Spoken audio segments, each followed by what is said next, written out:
안녕하세요. 저는 경희대학교 한의과대학 이향숙이라고 합니다. 아니, 뭐 또 박수 소리도 안 들리네, 이렇게. 네. KM크릭 한의학융합연구정보센터에서 개최하는 온라인 패널 디스커션에 오신 여러분들을 환영합니다.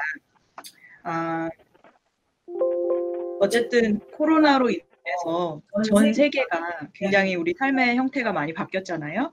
한의계도 또 예외는 아니어서 여러 가지 측면에서 영향을 많이 받고 있는데, 여태까지 뭐 우리가 어떻게 해왔다든지 이제 그런 얘기는 떠나서 앞으로 이런 감염병이 계속 또 자주 더 많이 발생할 거라고 예상이 되는 바인데, 이럴 때 우리가 메르스, 이번에 코로나에 이어서 앞으로 또 이런 감염병이 이렇게 팬데믹하게 발생을 했을 때 어떻게 하면 더 한의학의 역할을 보다 더 확실하게 지난번보단 더 잘할 수 있을까, 이런 생각에서 이런 기획을 하게 되었습니다.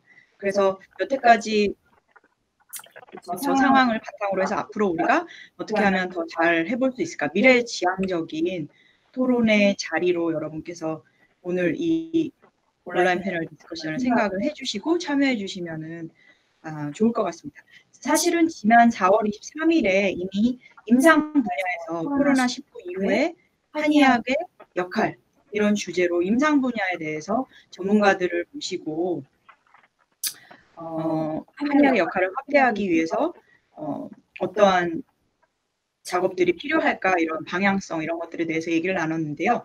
오늘은 두 번째로 코로나19 기초 한의학 연구의 방향과 과제, 이런 주제로 우리가 이야기를 나누어 보도록 하겠습니다. 건설적이고 긍정적인 그런 토론의 자리가 되기를 희망합니다. 오늘 바쁘신 가운데 또 여러 패널분들 그리고 사회를 맡아주셨는데요. 경희대학교 의과대학의 함대현 교수님께 마이크를 넘기도록 하겠습니다. 교수님. 예, 안녕하십니까. 예, 이향숙 교수님, 예, 저기 KM크릭 한의학융합연구정보센터의 소장님이신데 오늘 이렇게 사회자로 초대해 주셔서 너무 감사드립니다. 예, 저는 경희대학교 의과대학에 있는 함대현이라고 하고요. 예, 오늘 온라인 패널 토의의 사회를 맡게 됐습니다. 먼저 이게 시작하기 전에 여러분께 공지사항이 몇 가지 있습니다. 이미 이향숙 교수님께서 말씀하신 것도 있는데, 이제 첫 번째는 이 원활한 좀 진행을 위해서 본인이 발표하실 때만 마이크를 켜시고 말씀이 끝나시면 마이크를 꼭 꺼주셔야 이게 음성이 좋아지고 해서 진행이 좀 잘 될 것 같습니다. 그리고 더 중요한 거는 이제 이 오늘 온라인 패널 디스커션은 녹화가 돼서 유튜브에 올라갑니다. 그래서 여러분들이 이 온라인 상에 이제 여러분들의 얼굴과 성함과 말씀이 공개가 됩니다. 그래서 여기에 다 동의를 해 주신 걸로 저희가 알고 진행하도록 하겠습니다. 그래서 오늘 순서는 이제 패널 발표, 오늘 저를 포함해서 6분의 패널들을 모셨고요. 각 패널 분들께서 오늘 주제인 코로나19 이후 기초 한의학의 역할에 대해서 각자의 의견을 한 10분 정도 발표를 해주시고, 오늘 이 온라인의 장에 저희 패널을 포함해서 자그마치 36분이 지금 들어와 계십니다. 네. 그리고 저희 KM크릭 한의학융합연구정보센터의 사전 질문창에도 질문을 해주셨고, 오늘 저희 패널분들의 발표가 끝나시면 패널분들을 포함해서 여기 오늘 들어와 주신 많은 분들께서 궁금한 점에 대해서 질문을 해주시는데, 방법은 여기 오른쪽에 보시면 채팅창이 있습니다. 거기에다가 본인의 성함과 질문이 있다고 저에게 남겨주시면 제가 지목을 하도록 하겠습니다. 이것도 이제 원활한 진행을 위해서 하는 것이니까 좀 양해해 주시고, 그러면 그때 질문을 해 주시고, 질문에 대한 답변을 질문하신 분이 나는 이분이 좀 답변을 해 주셨으면 좋겠다, 주목해 주셔도 좋고, 그게 어려우시면 제가 자의적으로 오늘 패널 분들 중에 이 질문에 적합한 답변을 해주시리라고 생각되시는 분을 제가 지정을 해서 말씀을 드릴 테니까 그때 이제 본인의 의견을 답변해 주시면 되겠습니다. 조금 딱딱해질 수도 있는데 좀 편안하게 사랑방 토론처럼 하시다가 힘드시면 몇 분에게 토스를 해도 좋습니다. 그래서 좀 원활하게 좀 재미있게 그렇지만 맥락을 놓치지 않고 잘 진행을 했으면 좋겠습니다. 여러분의 협조를 부탁드립니다. 자, 그러면 이제 먼저 오늘 6분을 초대해 주셨는데, 오늘 들어와 주셨는데, 이제 각자 소개를 간단히 먼저 하고, 그리고 제가 이제 순서대로 10분 정도씩 발표를 해 드리도록 하겠습니다. 편의상 순서를 주명수 교수님 먼저 해주시고, 그 다음에 김경민 교수님, 박선주 교수님, 최호영 교수님, 그다음에 권선호 교수님, 이렇게 자기소개 짧게 해주시고, 그 순서대로 10분 정도 오늘의 주제에 대해서 발표를 해주시면 좋겠습니다. 자, 먼저 주명수 교수님 자기소개 부탁드립니다. 예, 안녕하십니까. 그 부산대학교 한의학전문대학원의 교수로 있는 주명수입니다. 제가 사실은 그 PhD 할 때 그 김경민 교수님과 같이 그 코로나 바이러스 연구를 했었습니다. 그래서 이 자리에 참석하게 됐습니다. 뭐 잘은 모르지만 그 바이러스나 이런 거에 대해서 궁금하신 게 있으시면 말씀해 주시면은 제가 성심성의껏 답을 하도록 하겠습니다. 이상입니다.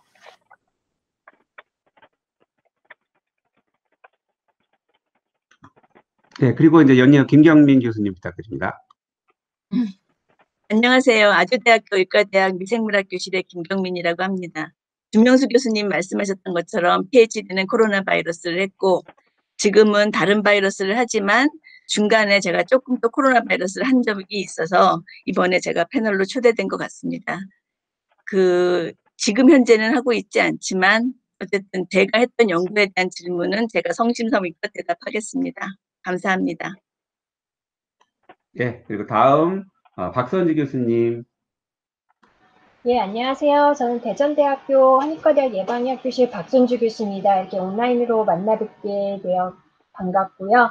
저는 이제 이번에 이제 감염병이 예방의학과 역학과 뗄래야 뗄 수 없는 관계이다 보니 패널에 초대해 주신 것 같습니다. 오늘 재미있게 잘 해보도록 하겠습니다. 감사합니다.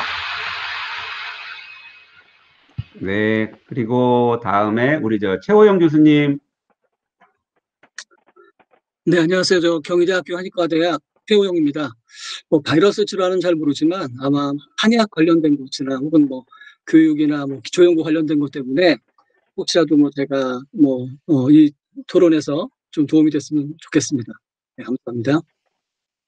네, 감사합니다. 그리고 마지막으로 우리 한의학연구원의 한국한의학연구원의 권선호 교수님 부탁드립니다.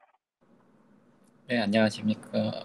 한국한의학연구원의 권선호라고 합니다. 저는 천연물과 화합물을 이용한 코로나 바이러스 치료제 연구를 하고 있습니다. 예, 환영합니다. 자, 이제 10분 정도 우리 발표를 해주실 텐데, 오늘 주명수 교수님께서 발제 발언을 좀 해주시고, 연이어서 제가 지금 소개해드린 방향으로 김경민 교수님, 박선주 교수님, 최호영 교수님, 권선우 교수님, 이렇게 해서 10분 정도 교육 부문과 연구에 대해서 각자의 의견을 한 10분 정도 발표해 주시기 바랍니다. 자, 주명수 교수님 시작해 주시겠습니까? 네. 예, 그 부산대학교 주명수입니다. 예, 우리 2015년도에 메르스 코로나 바이러스 감염이 사회적으로 큰 이슈가 되었죠. 5년 만에 2020년 지금인데 코로나가 다시 유행하고 있습니다. 지난번에 메르스가 발생할 때는 의료계가 굉장히 우왕좌왕했던 것 같은데 다행히도 이번에는 성공적으로 잘 대처하고 있는 것 같습니다. 그리고 한의계도 코로나 극복에 크게 기여하고 있고요. 본격적인 이제 토론에 가기 전에 제가 이제 간단하게 코로나 현황을 좀 짚어보고, 그다음에 미래에 발생할 코로나 또는 뭐 유사한 그 바이러스 질환 극복을 위해서 그 한의학의 기초 연구 그리고 교육이 담당할 수 있는 역할에 대해서 한번 같이 생각을 나눠봤으면 좋겠습니다.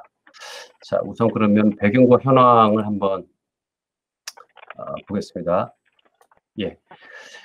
그 사스 코로나 바이러스 2002년도에 처음 이제 시작이 됐죠. 근데 이 코로나 바이러스는 사실 그 전에는 그냥 감기를 일으키는 그냥 굉장히 비나인한 그런 바이러스로 여겨졌습니다. 근데 2002년도에 acute severe respiratory syndrome이라고 그래갖고 굉장히 중증이고 급성인 그런 호흡기 바이러스로 등장을 했죠. 그때 주로 4월하고 5월에 이제 피크를 이뤘고 전 세계 한 8천여 명이 감염이 됐습니다. 치사율은 9.6%. 그다음에 한국에서는 한 3명 정도가 감염됐지만 사망자는 없었습니다. 2015년도에는 이제 다른 종류였지만 역시 코로나 바이러스에서 메르스 코로나가 생겼죠. 5월하고 7월에 주로 피크를 이루었는데 한국에서만 발병이 됐어요. 그래서 한국에 한 186명 정도 감염됐고 치사율은 약 한 20% 됐습니다. 그 이후에 이제 5년 만에 작년 12월부터 현재까지 사스 코로나 바이러스가 새롭게 또 등장을 했죠. 예전에 있던 두 가지 베타 바이러스, 코로나 바이러스하고는 달리 지금 전 세계에 퍼져 있습니다. 팬데믹이 되어 있고, 그 다음에 현재까지 470만 명 정도 감염됐고, 치사율은 한 6.68% 이 정도 되고 있습니다. 제가 조금 전에 말씀드린 것처럼 예전 코로나 바이러스는 굉장히 위험한 바이러스는 아니었어요. 근데 2000년도 후반부터 이제 되기 시작했는데 이 코로나 바이러스 감염이 되면 급성, 그다음에 중증 호흡기 질환을 일으킵니다. 여기에 대한 이제 치료제도 없고 백신도 없습니다. 여기에 대해서 중국은 중서 결합 치료, 그다음에 청폐 매독탕이라고 하나요? 예. 이거를 이용해서 사실은 2002년도 사스가 발생했을 때 처리를 해서 효과가 있다고 발표를 했고 그 외에 인플루엔자도 효과가 있다고 발표를 했습니다. 이번에도 코비드-19 인펙션 됐을 때도 효과가 있다라고 발표를 했는데 권선호 박사님 말씀하신 것처럼 또 다른 종류의 또 중의로 또 치료를 하고 있다, 효과가 있다라고 발표를 했죠. 근데 그거에 관해서 이제 우리나라는 불행하게도 아직까지 코로나 바이러스라든가 인플루엔자 바이러스 치료에 효과가 있는 한의학에 대한 그런 보고는 없습니다. 3월 현재 지금 미국과 중국을 중심으로 해서 한 20여 가지 약제를 임상 시험하고 있는데 여기 재밌는 거는 뭐냐면은 중의학, 그러니까 한의학이죠. 한의학이 여기에 상당수 포함되어 있다는 것입니다. 그래서 우리도 이런 RCT, 그러니까 임상시험에 한의학을 갖고 시도를 했으면 얼마나 좋을까, 이제 그런 생각을 해봅니다. 이번에 이제 코로나 방역에 한의계가 참여하지 못했죠. 사실은 참여가 거절되었는데, 그래도 우리 한의계는 원격 진료를 통해서 코로나 극복에 기여를 많이 했습니다. 근데 이제 이런 사태를 보면서 제가 여러 가지 생각을 하게 됐는데, 대표적인 게 뭐였냐면은, 왜 한의사가 참여하지 못하게 되는 거에 대해서 국민들이 그렇게 크게 관심이 없을까? 그리고 또 왜 일반인들은 백신, 항바이러스제 이런 것들을 이야기하지만 한의학 치료제에 대해서는 이야기하지 않을까? 아마도 이게 한의학과 감염병과는 크게 관련이 없다라는 그런 어떤 사회적인 통용 때문이 아닌가? 이런 생각을 하게 됐습니다. 그래서 이제 첫 번째로 이제 감염성 질환에 대해서 한의학적 연구가 필요하지 않을까? 구체적으로 다시 말씀드리면은 이제 한의학에서도 감염병에 대한 치법이 있죠. 이제 그렇지만은 예를 들어서 이제 인플루엔자 바이러스라든가 그런 거에 대해서 구체적으로 어떤 한약 또는 어떤 한의학적인 치료가 효과가 있으니까 인플루엔자 환자는 이렇게 치료하십시오라고 하는 어떤 가이드라인을 제시할 수 있는 연구가 있었으면 좋겠다. 이제 그런 생각이 들었습니다. 코로나 바이러스 감염도 마찬가지죠. 그래서 이제 국민 건강에 중요한 바이러스 질환에 대해서 효과가 있다라는 그런 한의 치료를 국민에게 좀 구체적으로 제시하는 연구가 있다면 좋지 않을까 생각을 좀 해보게 되었습니다. 이제 그러면 이제 국민들이 한의학을 바라보는 관점이나 시선, 이런 것들도 좀 바뀌고, 한의학과 바이러스와 바이러스 감염병과는 무관하다. 그런 통념도 변하지 않을까. 그런 생각을 한번 해보게 됐고요. 두 번째로는 이제 그 감염성 질환에 대한 한의과 대학의 교육 프로그램을 바꿀 필요가 있지 않을까 이번 기회에 이제 그런 생각을 하게 되었습니다. 왜 그러냐면 이제 한의과 대학 교육에서도 사실은 감염성 질환에 대한 비중이 높지 않거든요. 그리고 뭐 저도 그렇지만 강의를 하시는 교수님조차도 그렇게 필요성을 학생들한테 강조하는 것 같지는 않습니다. 그리고 학생들도 뭐 한의과 대학 입학하기 전에 나름대로 한의학은 이런 것이다라는 이제 생각을 갖고 들어오기 때문에 그런 그림이 있겠죠. 근데 그런 그림을 갖고 있는데 학교에서도 그렇게 중요하게 강의를 하지 않으니까 아 이건 뭐 중요하지 않은가 보다 이렇게 생각을 할 수 있다는 거죠. 그래서 이제 뭐 이번 토론에서 좀 감염성 질환에 대해서 한의 진료 근거를 제시할 수 있는 그러한 연구, 그게 뭐 임상 연구이건 아니면 전 임상 연구이건 간에 그런 연구가 있으면 좋겠다. 그리고 한의학에 대한 통념을 벗어날 수 있는 그런 한의 교육이 필요하지 않을까 그런 생각을 하게 되었습니다. 그래서 이런 두 가지 내용에 대해서 여러분과 함께 의견을 좀 교환했으면 좋겠다는 게 제 생각입니다. 감사합니다. 예, 아이고, 예, 발제 감사합니다. 그 김명수 교수님께서 이 감염병 바이러스 질환에 대한 이제 현황과 더불어서 토론 주제로서 이제 연구와 교육 부문에 나눠서 이게 주제까지 제시해 주시고, 이제 그 다음 연이어서 그 조금 순서를 바꾸려고 하는데요. 기초연구 쪽으로 오늘 좀 발표를 해주실 김경민 교수님 다음에 바로 권선호 교수님께서 연이어서 본인들이 해왔던 아니면 지금 하고 있는 감염성 바이러스 질환에 대한 기초연구에 대한 연구를 먼저 해주시고 그리고 나서 이제 박선재 교수님이랑 최호영 교수님 이렇게 하는 순서대로 순서를 조금 바꿔서 진행할까 합니다. 그래서 먼저 이제 김경민 교수님께서 지금 바이러스 질환에 대한 한약재를 이용한 치료에 대한 연구 사례를 조금 설명해 주시면 감사하겠습니다. 준비되셨죠? 교수님 부탁드립니다. 잠깐만요. 네, 네, 안녕하세요. 드립니다.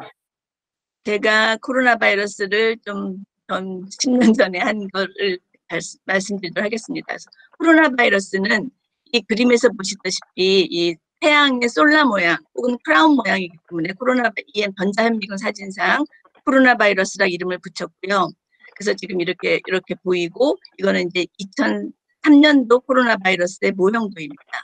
그리고 2019년에 코로나 바이러스 모형은 지금 많이 보셨을 생각합니다. 그래서 지금 이렇게 보이는 큰 덩어리 이런 것들이 스파이크 프로테인인데 나중에 조금 더 소개를 하도록 하겠습니다. 그래서 코로나 바이러스를 설명하기 전에 도대체 바이러스가 어떤 것이 있는지 간단하게 소개를 하겠습니다. 그래서 바이러스는 DNA 바이러스, RNA 바이러스, 리버스 트랜스크립션 하는 바이러스로 크게 나눕니다. DNA 바이러스 중에서는 단일가닥 DNA 바이러스, 이중가닥 DNA 바이러스로 구분을 합니다. 그래서 이중가닥 DNA 바이러스 잘 아시는 헤르페스 바이러스 같은 것들이 있습니다. 그다음에 리버스 트랜스크립션 하는 바이러스는 여러분이 잘 아시는 에이즈 일으키는 바이러스, B형 간염 일으키는 바이러스 이런 것들이 있습니다. 그럼 RNA 바이러스는 플러스 스트랜드 RNA 바이러스와 마이너스 스트랜드 RNA 바이러스, 더블 스트랜드 RNA 바이러스로 또 나눠집니다. 그래서 마이너스 스트랜드 RNA 바이러스 같은 경우 여러분이 잘 아시는 인플루엔자 바이러스들이 있습니다. 그리고 이제 더블 스트랜드 RNA가 있고, 근데 플러스 스트랜드 RNA 바이러스는 이제 뭐 그 소아마비 일으키는 바이러스, 뭐 그 다음에 댕기 뭐 이런 것들이 있는데 코로나 바이러스가 여기에 속합니다. 그래서 코로나 바이러스는 아까 주명수 교수님 말씀하셨던 것 같이 옛날에는 사람들에게 휴먼 코로나 바이러스에서 일반 감기를 일으켰기 때문에 별로 중요하지 않았습니다. 그래서 옛날에는 사람에게 그냥 일반 감기만 일으키다가 2003년에 사스, 2012년에 머스, 물론 한국에서 2015년에 또 머스, 그 다음에 이제 2019년에 사스2 코로나 바이러스가 팬데믹으로 되면서 굉장히 중요한 바이러스가 됐습니다. 물론 이런 이제 수의가 쪽에서는 여전히 중요하지만 이제 정말 중요한 바이러스가 됐고, 그러면서 이제 그러면 도대체 코로나 바이러스, 사스 코로나 바이러스는 어디에 속하냐 보니까 사스 코로나 바이러스는 알파, 베타, 감마, 델타로 구분을 하는데 사스 코로나 바이러스, 머스 코로나 바이러스, MHV, 마우스 헤파타이티스 바이러스, 요거는 제가 지금 좀 이따 데이터를 보여드릴 예정입니다.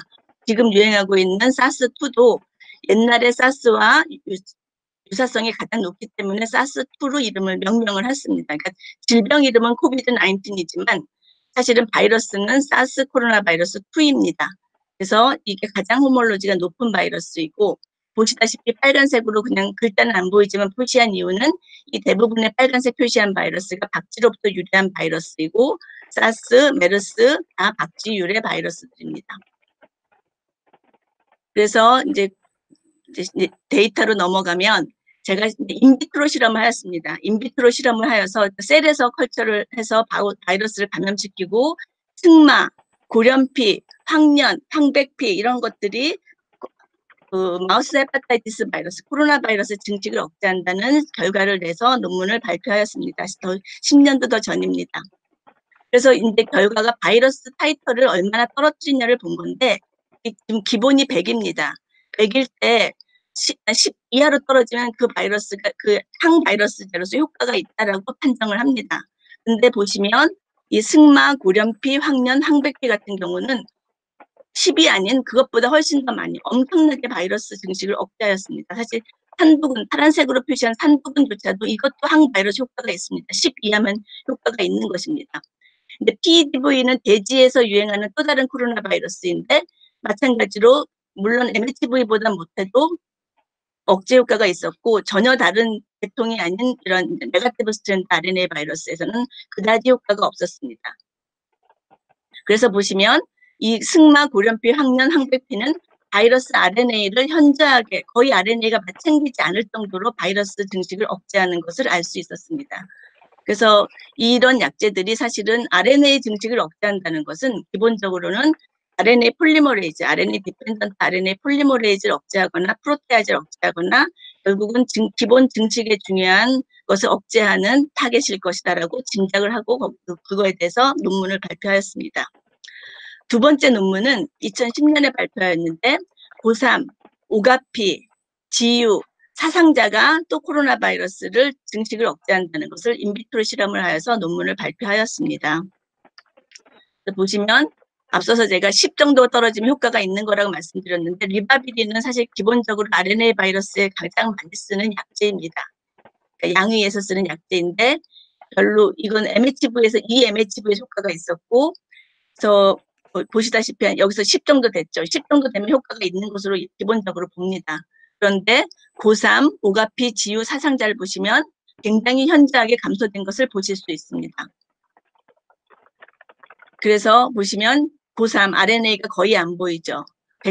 오가피도 RNA가 거의 안 보입니다.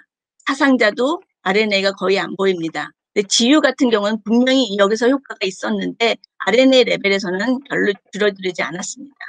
그런데 단백질을 보니까 단백질이 현저하게 감소된 것을 볼 수 있습니다. 결국은 앞서 제가 고3이나 오가피 사상자 같은 경우는 RNA 디펜던트 RNA 폴리머레이즈, 그러니까 바이러스 증식에 기본적으로 필요한 걸 억제할 수도 있지만 지유는 아마 그 이후 단계, RNA는 잘 만들어지지만 그 이후 단계를 억제함으로써 바이러스 증식을 억제할 것이다라고 저희가 추정을 하고 논문을 끝냈습니다. 여기까지가 제 발표 내용입니다. 아, 예. 아유, 수고하셨습니다. 네, 고맙습니다. 중간에 끊어져가지고 죄송합니다. 아, 예, 예. 예. 네, 이제 수고하셨습니다. 끄겠습니다. 네. 자, 그리고 다음에는 이제 기초연구를 분야에서 우리 저 한국한의학연구원의 권선호 교수님께서 지금 현재도 진행 중이신 걸로 알고 있는데 연구에 대해서 간단한 소개 부탁드리겠습니다. 네, 한국한의학연구원 권선호입니다. 제 슬라이드는 이양숙 교수님이 준비해 주셨고요. 순서를 좀 바꿔서 페이지 2번을 좀 부탁드립니다. 저희는 그 사스나 메르스, 코비드 19 같은 고위험 코로나 바이러스 치료제를 개발하는 연구를 진행하고 있습니다만은 이런 그 고위험 바이러스 분리배양조를 직접 이용한 연구는 BSL-3에서만 가능하고 저희 그 협력 연구소에서 진행을 하고 있습니다. 그래서 이보다 접근성이 좋은 BSL-2 시설에서 연구할 수 있는 방법으로는 비슷한 계열의 저위험 바이러스를 이용하는 방법 또는 고위험 바이러스의 유전자 일부를 이용하는 방법이 있습니다. 그 예시로 저희 팀이 진행한 연구는 같은 베타 코로나 바이러스 계열의 휴먼 코로나 바이러스 OC43 스트레인을 이용한 천연물의 항바이러스 효능에 대한 연구를 수행했습니다.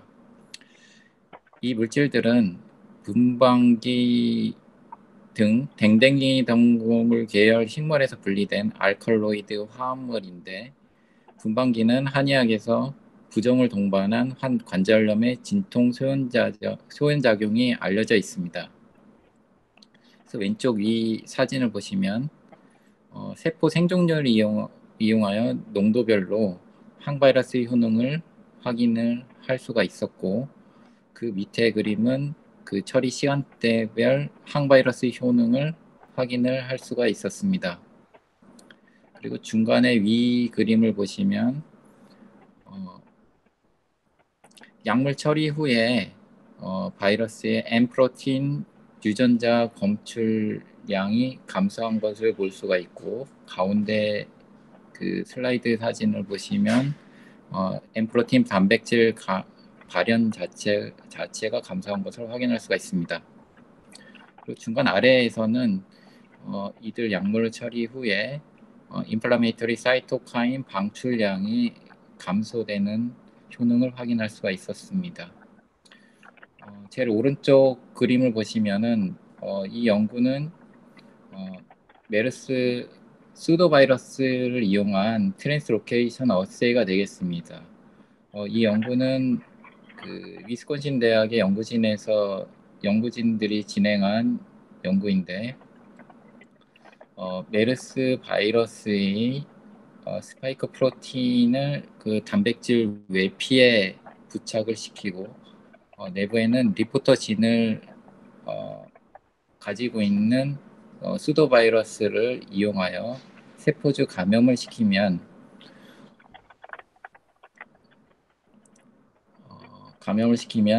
세포주에 감염이 된 이후에 트랜스로케이션 이후 리포터진이 발현됨으로써 바이러스 감염을 확인할 수 있는 연구가 되겠습니다.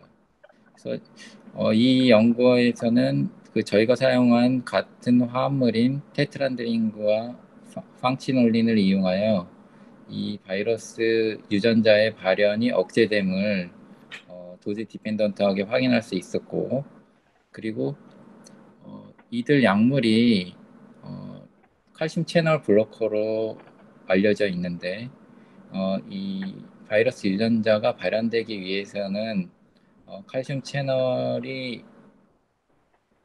원활하게 작동을 해서 칼슘 시그널링이 발현이 돼야 되는데 이 약물 처리에 의해서 칼슘 시그널링이 감소함으로써 바이러스 유전자의 발현을 억제할 수 있었다라는 연구가 되겠습니다. 그리고 오른쪽 하단에 보시면은 저희 연구에 사용되었던 물질인 테트란드린 태블렛을 이용한 코비드-19 트리트먼트에 대한 임상 연구가 크리스에 등재되어 있는 것을 알 수가 있습니다.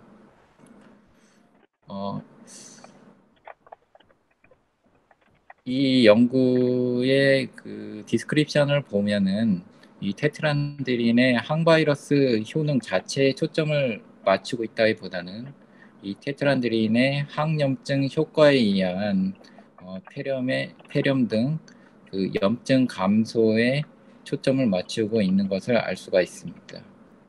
그러면 다시 첫 번째 페이지로 부탁드립니다.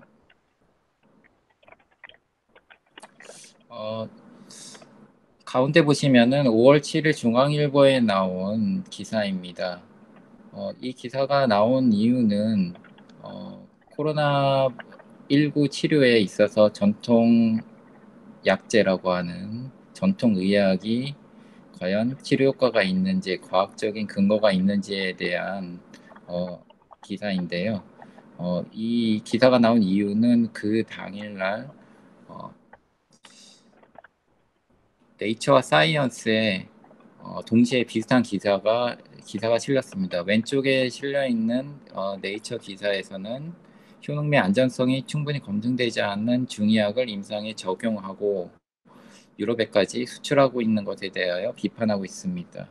오른쪽에 상단에 보시면은 마다가스카르에서는 개똥속 추출물을 말라리아, 사례와 같이 코로나19에 효능이 있다고 대통령까지 나서서 홍보하고 있으나 실제로 효능 검증이 되지 않았고 오히려 말라리아 내성 발생 위험 등의 안전성 문제가 제기되었습니다. 오른쪽 하단에는 사이언스 트랜슬레이셔널 메디슨 블로그 게시판에 한 유기학 전공의 신약 개발자의 기고문이 실렸는데 TCM에 기반한 중의학 치료의 임상 시험이 크리스에 이렇게 많이 등재가 되어 있는 것이 불행하다라고 하는 기고문이 실렸습니다. 그래서 3페이지 보시면은 이러한 상황에서 한의학을 이용한 신변종 바이러스 감염 예방 치료제 개발에 향후 방향이 어떻게 되어야 하느냐에 대한 의견을 말씀드리자면은 코로나19뿐만 아니라 추후에 다시 출현할지도 모르는 신변종 바이러스 감염병 예방 치료를 위한 한의학의 관점에서 보면은 예방에 있어서는 집단 면역 증가 및 부작용 감소를 방지하기 위한 백신 보조 치료제, 치료 분야에서는 합병증 방지 및 회복력 증가를 위한 면역 조절제 및 후유증을 지속 관리한 치료제 분야에 한의학의 가능성이 있다고 볼 수 있습니다.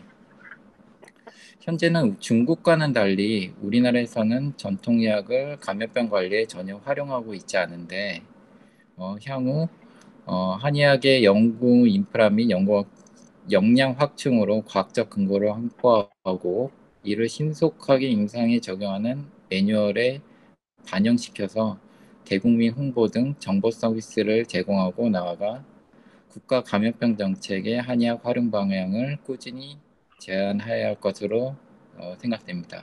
네, 이상입니다. 네, 감사합니다. 지금 현재 이 연구가 그 융합연구단에서 이제 진행되고 있는 연구로 알고 있는데요.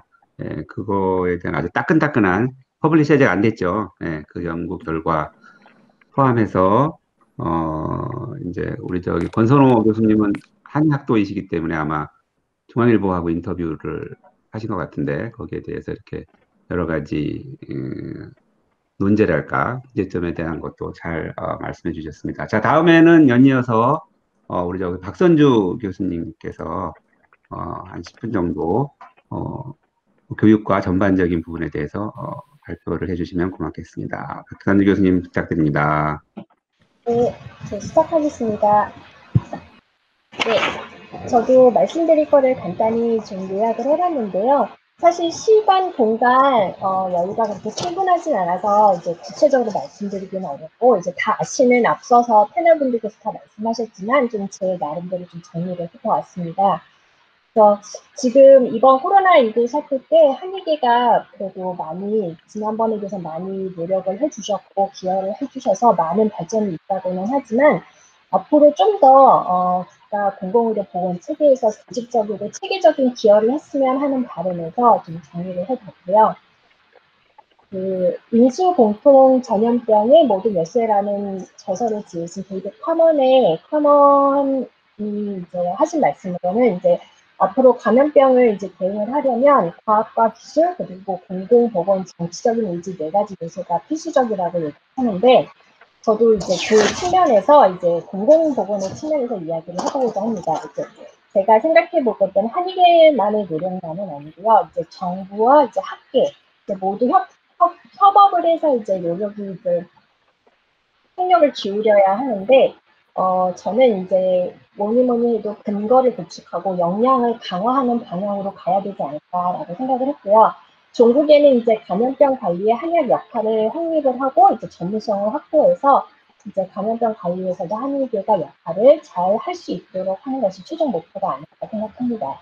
그래서 크게 연구와 교육, 제도, 정책으로 나눠봤는데요. 연구는 사실 다른 분들께서도 많이 말씀해 주셨는데 이제 말씀 안 하신 부분에서 좀 더 보완을 하자면 이제 이번 전화 진료에서도 이제 있었고 이제 이전에도 재난 상황에서 한의계가 기여하는 사례들이 굉장히 많이 있었거든요. 근데 그때 좀 아쉬웠던 점을 좀 이제 생각해 보면 그 긴급한 상황에서도 미리미리 자료를 수집할 수 있는 어떤 시스템이나 그런 것들을 사전에 뭔가 구축을 해두고 있고 평상시에도 초기 단계부터 연구 전문가가 참여해서 설계를 하고 그다음에 이제 사후에 평가하고 완료해서 다음번에 좀 더 개발을 해놓은 시스템이 있다면 이제 좀 더 데이터를 나중에 잘 활용할 수 있지 않을까 생각을 해봤고요. 그러면 청구하고 청구자료 활용하는 문제는 이전에 2편에서 최진영 교수님께서도 말씀을 해주셔서 넘어가도록 하고요.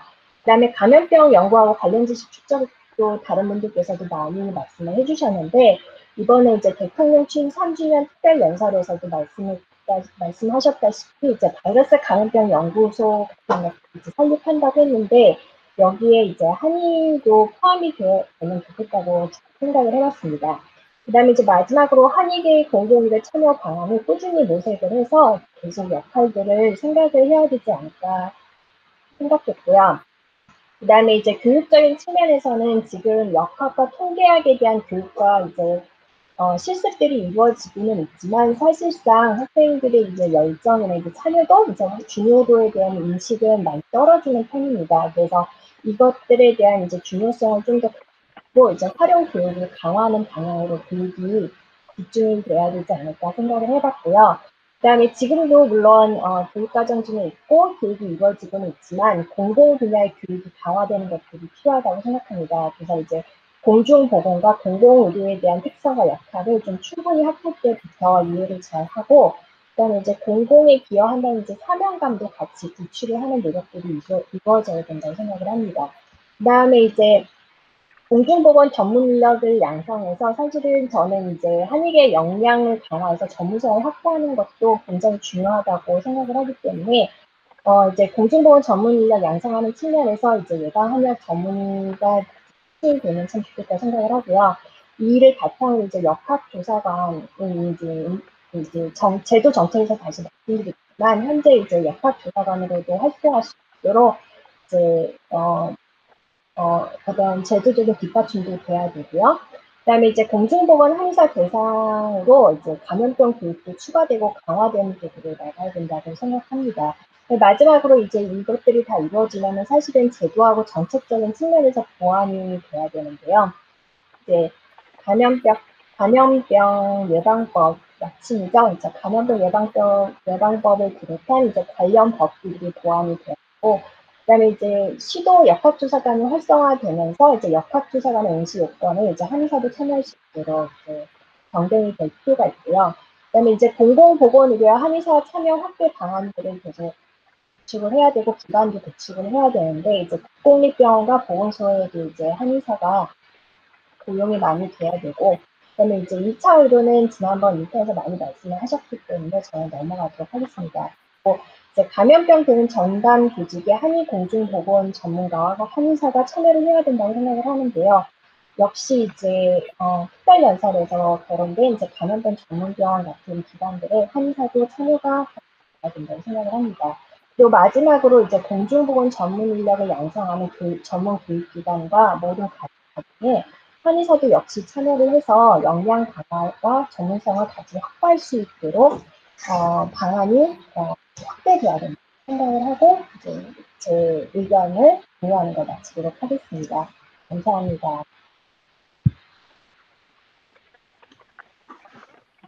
네, 수고하셨습니다.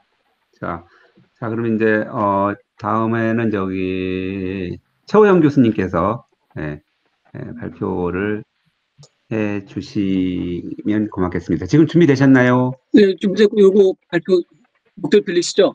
네, 목소리 잘 들립니다. 네, 알겠습니다. 네, 코로나19의 한의학의 역할이라고 이제 주제를 받았는데요. 실제로 제가 바이러스 연구한 사람도 아니고 그래서 어떤 식으로 말씀드릴까 좀 고민을 많이 했습니다. 그래서 쓸데없이 좀 슬라이드가 좀 많은데 필요 없는 얘기는 좀 스킵하고 지나가겠습니다. 이게 최근에 이제 발표된 논문이죠. 보면은 뭐 한 19가지 정도 약제가 있는데요. 이게 지금 그 코로나 그 코비드19 관련돼서 중국에서 상용되는 약제들입니다. 근데 보시면은 대부분이 이제 우리가 알고 있고 또 한국 한의학에서도 많이 쓰는 약제를 쓰고 있습니다. 왜 이런 거 말고 새로운 약제가 없을까요? 새로운 약제에 대한 개발이 필요할 거고 기존에 알고 있는 약제 말고도 역시 이제 뭐 지금 한의학 연구원에서 하고 있는 것처럼 관련된 연구들이 필요하겠죠. 이것은 코비드19 관련돼서 한의 진료 권고안인데요. 여기 나오는 처방들도 보면은 대부분이 이제 우리가 알고 있는 그런 단계들이고 실제로는 뭐 여기 처음 우리가 이제 듣는 뭐 청금 강화탕이니 청태 배독탕 뭐 이렇게 해도 실제로 대부분은 우리가 알고 있는 그러한 상용약제의 배합이라고 우리가 생각할 수 있습니다. 그런데 한약을 보면은 우리 이제 대한민국의 공정서인 약전과 약전의 한약생약 교육제 보면은 약 602종이 있고요. 종합원초를 보면은 8,980종이 있습니다. 그 중에서 보면은 그 항병독이라고 그러죠. 중국에서는 그 항바이러스 효능이 있다고 이제 양리 보고된 것이 보면 목향이나 상륙 등 186종이 이미 있고요. 그 아래 동그란 표를 보시면 뭐 라딕스 있고 리조마도 있고 쭉 있는데 그중에 아돌스라고 되어 있죠. 아돌스 이게 무엇이냐? 한약이 식물성, 광물성, 동물성인데 아돌스가 무엇이냐 이런 궁금증이 좀 있을 수 있습니다. 근데 일단 우선 한약이란 걸 보면은 한약이란 것은 그 한약 육성법 제2조를 보시면 한약이란 그 전통적으로 내려온 한의학을 기초로 한 그런 이론을 기초로 한 한방 의료 행위와 그리고 이제 한약사입니다. 한약사라는 것은 한약에 관련된 기술들이고요. 또 그 중에서 한약 기술이라는 것은 여러 가지 뭐 있는데 그 와중에 보면은 한약 관련된 제품을 만드는 거, 약재를 만드는 것이죠. 그런 것도 포함이 되고 있고요. 네 번째, 다섯 번째 보시면 한약과 한약재에 대한 정의가 있는데요. 보면은 뭐 대부분은 주로 원형대로, 그죠? 동물, 식물, 광물에서 채취한 것으로 주로 원형대로 건조, 절단 또는 병제된 생약을 말한다. 뭐 이렇게 되어 있습니다. 이것도 이제 같은 얘기고요. 같은 얘기인데요. 그런데 실제로 한약을 보면은 식물, 동물 이외에도 뭐 광물성 약재도 많고요. 그 중에서 뭐 금박이나 석유황 같은 경우는 원소광물입니다. 단일 원소이고요. 특히 용량 같은 경우는 침투봉투니까 당나라때부터 사용한 것인데 이것은 보면은 이제 그 용량이라는 그 나무에서 흘러나온 수지를 이제 증류해서 얻은 백색의 결정체이고요. 대부분 뭐 95%, 99% 이상이 알파 보르네올입니다. 또 장려 같은 경우는 건축 강목에서 이제 그 처음 실려 있는데 그것은 목나무라고 이제 우리 국내에 흔하게 있는 거죠. 그 녹나무에서 이제 그 목부나 가지나 잎을 수중에 증류해서 만든 그런 그 결정체이고 그것은 디캄폴이라고 거의 순수한 그런 단일 성분입니다. 그러니까 한약이라고 하는 것이 반드시 이렇게 뭐 그 식물, 광물, 동물을 크루하게 그냥 뭐 뭐죠 그 1년 재배해서 캐서 이런 것도 있지만 실제로는 옛날에 그 당나라 때나 뭐 이럴 때도 명나라 때 이럴 때도 그런 소박하게 하지만 역시 식물에서 어떤 화학적인 어떤 그런 가공을 거쳐가지고 얻은 이러한 단일 성분도 실제로는 한약이고 실제로 이것도 이제 우리가 한약들을 쓸 수 있는 그러한 이제 본토라고 할 수 있죠. 그래서 한약 및 한약재의 정의를 볼 때 결국은 한의학 원리에 의해서 규정되는 것은 가장 중요하고요. 그리고 이제 세 번째 줄 보시면은 천연물 유래에서 유래된 단일 성분인 경우도 이제 한약재로 당뇨나 용량 같은 것도 있고 단일 성분도 있었죠. 광물성 약재도 있고요. 그런데 이제 그 이전에 이렇게 사용된 거 말고 새로 발견되거나 개발되는 것도 그게 생약이란 개념이든지 혹은 추출물이든지 혹은 단일 성분인 경우도 한의학적 원리에서 분석이 가능하다면 한의학계로서 임상에서 충분히 사용할 수 있어야 된다고 생각을 하는 것입니다. 또 반대로 이야기하면 서양 허브 같은 경우가 있는데요. 그 식물성 치료제로서 이제 뭐 민간에서 많이 사용하고 하는데 그것이 모두 식물이라서 한약재냐? 그건 아니고 한의학적 분석에 의해서 이것이 이제 기미가 어떻고 비경이 어떻고 어떤 뭐 습에 쓸 수 있고 조에 쓸 수 있고 이런 것이 분석이 된 이후에 우리가 이제 한약재라고 우리가 이제 정의할 수 있는 것이죠. 그래서 천연물에만 사기 오류가 있는 것이 아니고 모든 약물, 심지어 뒤에 이제 얘기가 있지만 화학적으로 이제 합성된 그런 약물도 결국은 비리이기 때문에 한열올량과 그 신고감시라고 사기오염에 다 있는 것이라고 우리가 생각할 수가 있겠습니다. 이거 잎으로 보시면 뭐 유향, 모리약, 소합향, 안식향, 사프란, sen나, 뭐 서양삼, 서각, 혈갈 이런 많은 약재가 보시면은 중국이 아니에요. 중국이 아니라 보면은 뭐 페르시아 반도, 심지어 아프리카 이런 데서 다양하게 이제 중국으로 수입을 했고, 근데 그것이 이제 현재 한약재로 우리가 사용하고 있습니다. 그러니까 역사가 이제 시간이 흐르면서 새로운 약재가 이 한약재로서 사용되는 그런 경우들이 많이 있고, 향후에도 이제 서양 허브 같은 경우도 일단 충분히 가능하고요. 많은 약재들이 우리가 한약재로 사용할 수가 있겠죠. 이거 화학중약이라는 책인데요. 뭐 등가강이라는 사람이 2008년도에 쓴 책인데 보시면은 많은 단일 성분들을 뭐 해독, 우리가 이제 뭐 본처책 보시면 1장은 해표약이고 2장은 뭐 청열약이고 뭐 그렇게 되어 있는데 그런 식으로 많은 약재를 이제 수제하고 그 약재에 대한 효능을 좀 소박하게 기록한 것이 있죠. 근데 뭐 그 해독약 하면은 뭐 아스피린, 뭐 이부프로펜, 뭐 이거 좀 해표약입니다. 잘못 썼는데요. 아스피린, 이부프로펜 뭐 이런 류, 그리고 그런 청열약 같은 경우는 뭐 우리가 알고 있는 항생제들이 많죠. 그런 것들 뭐 이런 식으로 구분한 책도 많이 있기도 하고, 또 우리가 이제 이미 알다시피 20세기 초에 장석준이라는 분이 그 의학 충중 참서록에서 보면은 석호가 아스피린탕 해가지고 이제 아스피린의 신장 해표 효과가 있다 뭐 이런 식으로까지 이제 이야기한 적도 있었죠. 그래서 이제 그 책을 보니까 아스피린 하면은 이제 아예 이렇게 정의를 하고 있더라고요. 그래서 성미 규용은 뭐다, 뭐 성이 온성이고 뭐 신고하고 유독하고 뭐 방광심 신에 들어가서 응용은 뭐 어떻게 되고 뭐 이런 식으로까지 이제 돼 있고, 아까 그 보여드린 그 대부분의 약재에 대해서 이런 식으로 이제 나름대로 그 약재의 특성에 대해서 한약적인 특성에 대해서 기재를 해놓은 그런 나름대로 좀 의미 있는 그런 시도가 있습니다. 이런 걸 통해서 봤을 때 한의학 교육에 대한 문제는 무엇이냐 보면은 결국은 이제 이런 약재 말고도 시대 흐름에 따라 가지고 다양한 감염병 관련 강좌가 강화될 필요가 분명히 있습니다. 하지만 또 중요한 것은 이러한 강좌를 통해서 이제 습득한 지식, 그다음에 실습 이런 경험들이 결국은 나중에 본인들이 이제 한의사로서 역할을 했을 때 그 직무로서 그런 일을 한다는 것을 알아야 학교에서도 열심히 공부하고 또 국시에도 반영이죠.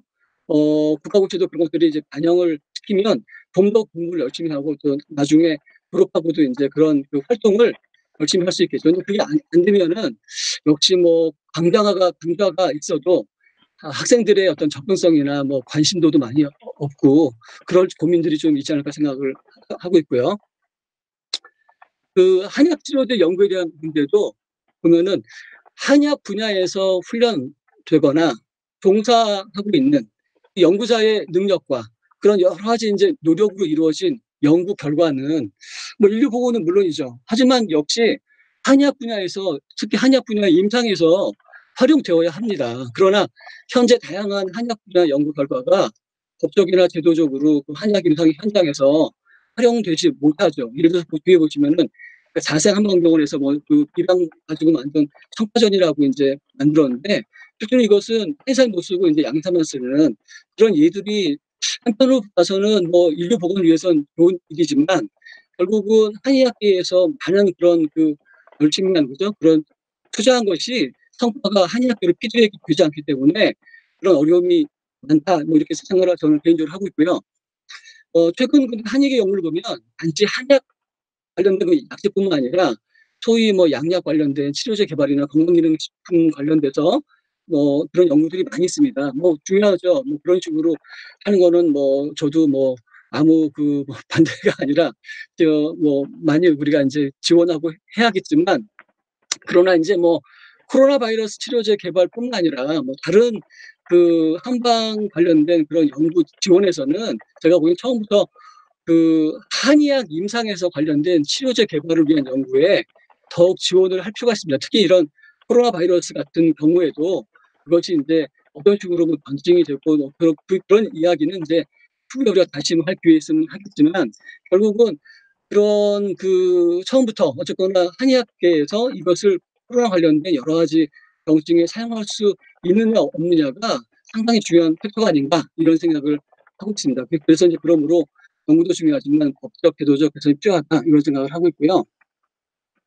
그래서 결국은 뭐 교육에서의 어떤 감염병 관련 강조나 교육 강화가 필요한데, 그것은 결국은 향후 한의사의 직무나 그다음에 뭐 그런 거 더욱 더 그런 것들과 연관성이 더 중요할 거다, 이런 생각을 좀 하고 있고요. 제도도 역시 그런 거죠. 뭐 한의사가 이제 감염병 치료 관련돼서 참여할 수 있는 그런 것들에 대한 그런 시스템을 좀 만들어야겠다, 뭐 이런 생각을 좀 하고 있고요. 연구 측면에서는 한의학 관련돼서는 특히 이제 그 한의학 임상에서 치료할 수 있는 그런 약제들의 개발 연구에 대해서 특히 좀 많이 지원을 해줘야 하지 않을까, 이런 생각을 하고 있습니다. 네, 이상으로 마치겠습니다. 예, 수고하셨습니다. 네, 초영 교수님께서 한약에 대한 이제 폭넓은 강의하고 거기에 대해서 이렇게 우리가 보완해야 될 점, 그리고 교육과 연구가 감염병을 다 포함할 수 있는 굉장히 확대된 그런 프로그램이 필요하지만 이제 제도적 보완이 또 필요하다라는 문제점까지, 보완점까지 다 합해서 설명을 해주셨습니다. 앞서 발표해주신 우리 교수님 패널분들 너무 감사드리고, 자, 이제 여러분들 질문의 시간이 돌아왔습니다. 그래서 여기 지금 들어와 계신 분이 34분인가요? 예. 그래서 아까 말씀드린 대로 이게 조금 이제 이게 좀 짧은 시간에 기초 연구부터 교육 전반에 이르기까지 이제 사실 훑었지만 뭐 저희가 부분적으로밖에 얘기할 수밖에 없는 그런 한계점이 분명히 있습니다. 그래서 이제 그거를 좀 감안하셔서 꼭 오늘 패널에 발표됐던 내용이 아니더라도 우리가 이제 이 주제가 그거지 않습니까? 코로나19 이후 기초 한의학의 역할. 그래서 이제 향후 또 이러한 이제 고병원성 바이러스 질환, 감염병 질환이 이제 오리라 많은 분들이 이제 예측을 하고 계신데, 그럴 때 조금 더 한의학계가 좀 더 나은 모습을 보여주려면 우리가 어떻게 시간이 걸리더라도 준비를 하면 좋을까? 뭐 이제 이런 큰 주제지 않습니까? 그래서 관련된 부분에 대해서 오늘 패널에 참여해 주신 교수님들을 포함해서 오늘 이 패널 토의에 들어와 주신 외부 분들께서도 질문이 있으시면 저기 채팅창에 저에게 질문 의사를 밝혀주시면 제가 지명을 해서 질문을 할 수 있는 기회를 드리도록 하겠습니다. 그 전에 저희 여기 KM 크릭 한의학 융합 연구정보센터에 사전 질문이 하나 들어왔었습니다. 여러분들 보신 분들도 계실 텐데 이 미래 한의사를 꿈꾸는 고3 학생입니다. 라고 해서 고3 학생이 평소 한의학에 관심이 많아서 아마 이제 우리 오늘 있을 온라인 패널에도 들어와 보고 사전에 주제도 한번 살펴보고 한 것 같은데, 이 학생이 아주 총명하게도 두 가지 질문을 올렸습니다. 그래서 그 두 가지 질문에 대해서 오늘 여기 나와주신 패널 분들 중에 제가 무작위로 지정을 해서 답변을 드리도록 제가 약간 강요 아닌 강요를 드릴 텐데, 일단은 뭐 꼭 답변이 중요한 게 아니고 이런 학생의 신분이긴 하지만 한의학에 관심을 가진 이 젊은 학생들이 이런 부분에 대해서 관심을 갖고 있다는 것을 공유하는 것만으로도 저는 충분한 의미가 있다고 생각합니다. 그래서 뭐 답변은 뭐 그렇게 너무 부담 갖지 않으셔도 좋을 것 같습니다. 짧게 설명을 드리면 두 가지 질문을 했습니다. 하나는 이제 한의학과 과학화를 이야기할 때 실제 한의학계에서는 이를 어떤 의미로 사용하는가요? 상당히 심도 있는 질문입니다. 이제 한약이나 뭐 침 등의 작용 기전을 현대 과학적 방법으로 규명하는 것이 현재 한의학계에서 이루어지고 있는 과학화의 한 형태라고 생각을 합니다라고 이제 본인의 의견을 얘기를 하고, 한의학 자체 이론과 방법이 아닌 서양의학화 하려는 것 자체가 자신의 토대를 부정하는 것은 아닌가? 이것이 과연 이러한 연구 방법론이나 교육이 한의학이 맞는가? 라고 또 이제 그런 의견도 있지 않습니까? 그래서 이제 그런 거에 대한 본인의 생각도 얘기를 하고, 그렇지만 또 친구들은 한의학이라는 것은 슈도 사이언스다. 과학이 아니다. 이렇게 또 친구들이 얘기하는 측면도 있다고 합니다. 그래서 한의학을 바라보는 뭐 비한의계라든지 의료계, 비의료계 사람들도 사실은 양쪽에 대한 다 의견이 있다고 생각을 합니다. 그래서 이 한의학을 과학적으로 한의학을 과학화시킨다라는 말이 도대체 어떤 의미를 갖는지 만약에 중고등학교 주변에 있는 학생들에게 설명을 한다면 어떻게 이거를 답변할 수 있을 것인가에 대한 질문이 하나가 있었고요. 그 다음에 이제 두 번째는 조금 더 자세한 질문이 됩니다. 참 좀 놀랐어요. 이런 질문을 하는 거에 대해서. 코로나의 확진은 지금 현재 여러분 아시다시피 RT-PCR을 가지고 바이럴 지노믹 RNA가 있냐 없냐를 가지고 확진을 합니다. 그죠? 그런데 이제 이런 게 이제 어쨌든 우리가 이제 서양의학에서 온 이제 기술이죠. 서양 의생명과학 기술 중에 하나인데, 이런 그 진단 분야에서 과연 한의학이 어떤 일을 할 수 있을까요? 라고 하는 질문을 두 번째 이 학생이 했습니다. 그래서 이제 첫 번째 질문은 제가 외람되지만 여러 교수님들이 발표하신 패널 내용에 비추어서 박선주 교수님께서 좀 해주시고, 두 번째 질문은 이제 진단에 있어서, 그죠? 그러니까 바이러스를 타겟하는 어떤 의료 기술이 될 수도 있겠죠. 그런 거에 대한 한의학의 위치랄까? 그런 부분에 대해서는 우리 발제를 해주신 주명수 교수님께서 간단히 본인의 생각을 좀 발표해 주시면, 말씀해 주시면 그 학생이 도움이 되지 않을까 생각합니다. 가능하시겠어요, 교수님? 박선주 교수님. 답변할까요, 교수님? 네. 네, 일단 저도 학생의 질문을 받고 깜짝 놀랐습니다. 저는 고3이 아니라 한의대 예과생이 하는 질문 수시라 생각했는데 굉장히 한의학에 대해서 많이 생각하신 분 같고요. 지금 뭐 한의대 고려하고 계시다면 좋은 결과 있으시면 좋겠습니다. 일단 제 생각에는 과학이라는 용어 자체가 지금 협의의 의미로 사용이 되고 있는 것 같아요. 그래서 일단 학문이라는 것은 이미 정의를 바탕으로 그 원리를, 그 나름의 그 학문적 정의를 통해서 원리를 설명을 하고 기전을 증명하고 이 바탕에서 논리적인 근거를 갖추면서 이제 효과를 증명하고 이렇게 이런 일련의 과정들을 갖추게 되는데요. 이제 여기서 한의의 과학화라는 이야기는 이제 현재 이제 친숙하고 우리가 친숙하고 널리 알려져 있고 정규 교육 과정 중에서 우리가 배웠던 용어들로, 그러니까 대부분 이제 서양 그 학문의 용어적 정의인 거죠. 그런 개념들로 이제 설명을 하려는 노력을 그냥 한의학의 과학화라고 보시면 될 것 같고요. 그다음에 이제 네. 제가 볼 때는 이제 한의학의 과학화라는 점은 이제 그런 용어는 그렇게 보시면 될 것 같고요. 한의계 나름의 노력에서도 이제 방금 설명드렸다시피 이제 그의 나름의 맞는 그런 근거들을 갖추려고 많은 노력을 하고 있습니다. 그래서 그 과학을 어떻게 정의하느냐에 따른 약간의 개념의 차이라고 저는 보는 게 맞을 것 같습니다. 네, 충분히 답변이 되셨는지 모르겠어요. 네, 이상입니다. 예, 감사합니다. 아주 어려운 질문이었다고 저는 생각을 하는데, 답변을 잘 해주신 것 같습니다. 많은 도움이 됐을 거라고 생각합니다. 자, 두 번째 질문에 대해서 우리 주명수 교수님께서 답변 부탁드립니다. 예. 저는 이제 그러니까 서양 이야기를 하는 말이 참 마음에 안 드는데, 사실은 뭐 PCR이라는 것으로 좀 많이 하고 있는데, PCR이나 엘라이자나 이게 의학을 위해서 만들어진 것이 아닙니다. 원래는 과학적인 어떤 탐구를 위해서 수단으로 개발된 것인데, 그게 의학에서 가져간 거죠.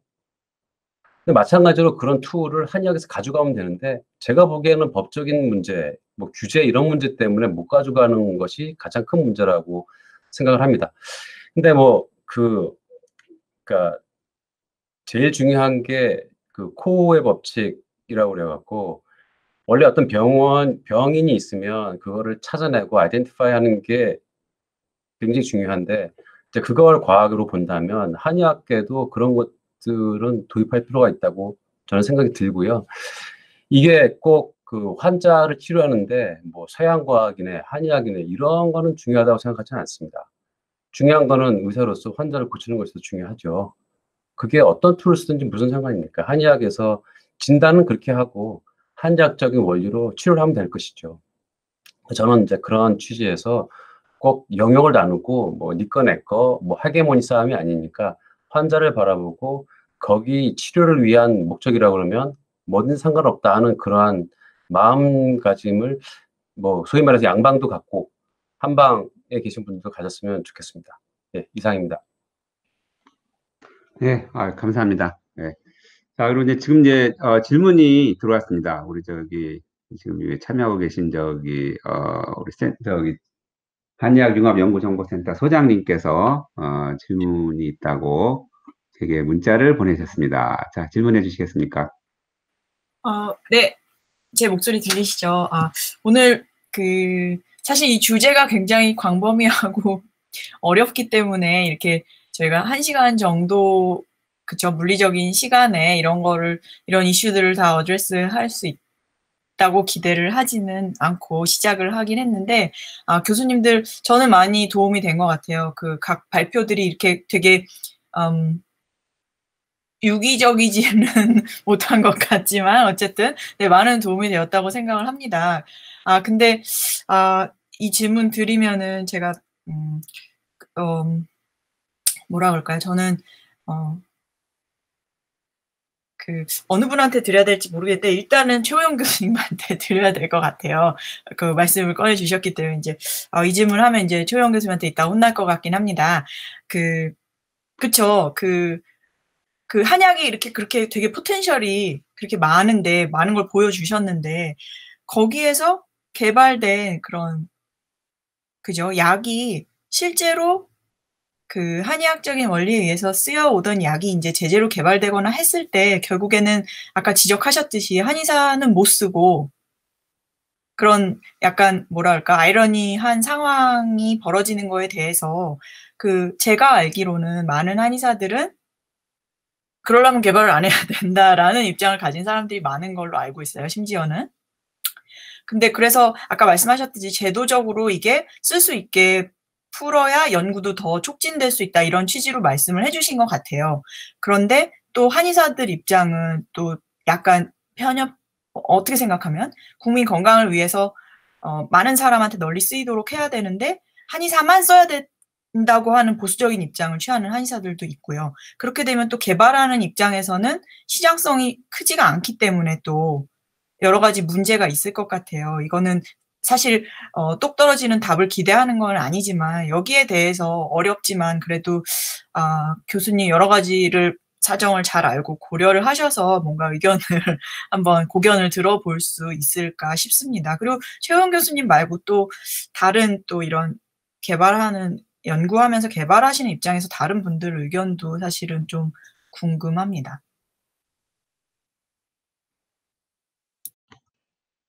네, 들리시죠? 네, 잘 들립니다. 네, 오늘 제가 말씀드린 건 크게 보면 두 가지인데요. 한 가지는 결국은 한의학적인 눈으로 보면 어떤 모티리얼이든지 그것은 한약화할 수 있지 않을까 뭐 이런 생각을 했는데 법적 제도적으로 이제 여러 가지 어려움이 있기 때문에 뭐 좀 어려운 얘기죠. 근데 두 번째 얘기는 그거 관련돼 가지고 결국 뭐냐면 그렇기 때문에 최근에 어쨌거나 새로 우리가 이제 도입되는 뭐 약제나 한약제 같은 경우, 뭐 혹은 뭐 서양 허브 같은 경우, 혹은 관련돼 가지고 한약 관련돼 가지고 다양한 무슨 현대적인 과학적인 가공이나 추출이나 뭐 거쳐 가지고 만들어진 것도 결국은 한약적 개념에서 우리가 사용 못할 게 없다. 뭐 이런 측면에서 말씀드린 거고요. 역시 뭐 아시다시피 여러 가지 지금 어려움이 있죠. 예를 들어서 뭐 저도 지금 그런 어려움 때문에 임상 시험 못 하고 있는데, 뭐 약제를 개발하려고 해도 한의 치료 기술 개발 사업인가요?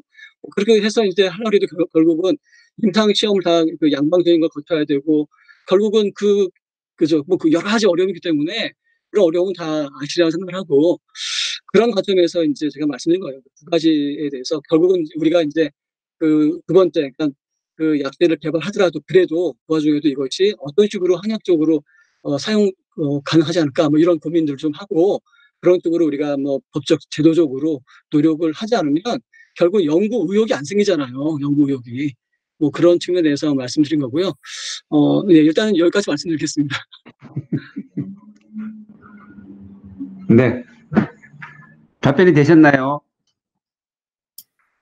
네, 저는 또 주 교수님이나 김 교수님 의견도 좀 듣고 싶습니다. 이런 이슈에 대해서. 김경민 교수님이나 주 교수님, 혹시 뭐 여기에 대해서 첨언하실 부분이 계시면, 네, 뭐 없으신 것 같습니다. 네. 자, 그러면 답변이 잘 됐다고 생각을 하고, 네, 혹시 또 다른 질문이 지금 저희 패널 말고 외부에서 오신 분들은 없습니다. 네, 이제 네, 이렇게 저기 없고, 그래서 이제 저희들끼리 혹시 뭐 또 저희 패널들끼리도 질문을 할 수가 있거든요. 지금 저기 이항숙 교수께서 말씀하신 것처럼 저도 잠깐 질문이 하나 있습니다. 그래서 저는 이제 기초연구 발표했신, 저도 기초연구를 했기 때문에 기초연구를 해주신 김경민 교수님하고 권선호 교수님한테 질문이 있는데, 이게 이제 바이러스를 직접 타겟하는 라이브러리로서 이제 한약제를 사용을 하신 거죠. 예, 그런데 지금 김경민 교수님께서 이제 예전에 수행하셨던 두 가지 논문에서 보시면 두 논문의 약제가 물론 이제 선별된 것이라고 믿습니다만, 생각됩니다만 달라요, 두 개가.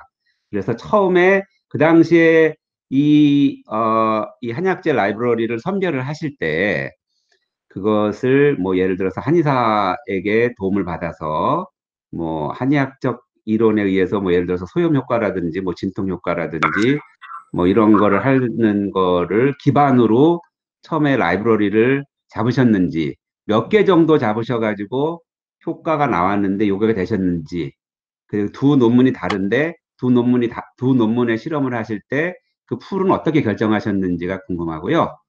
예, 순서대로 할까요? 예, 교수님 혹시. 시작할까요? 네네네.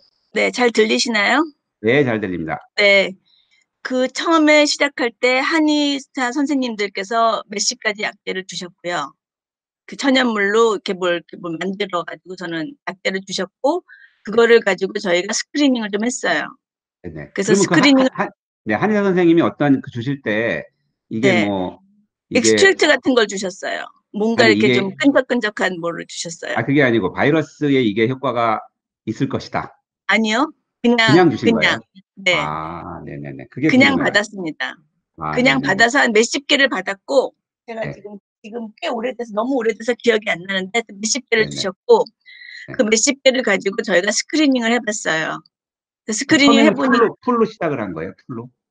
네, 몇십 네. 개를 받았고, 사실 두 개 논문이지만 실제로 스크리닝 할 때는 그냥 다 같이 시작한 거고요. 네. 그래서 첫 번째 이걸 뭐 10개씩 저희가 논문 낼 필요는 없잖아요. 그래서 네. 한 몇 개가 이제 캔디데이트로 나왔고, 그 캔디데이트 몇 개 중에서 이제 효과 없는 거 네거티브 컨트롤로 써보고, 첫 번째 논문에서는 그렇게 해서 이제 저희가 실험을 한 거예요.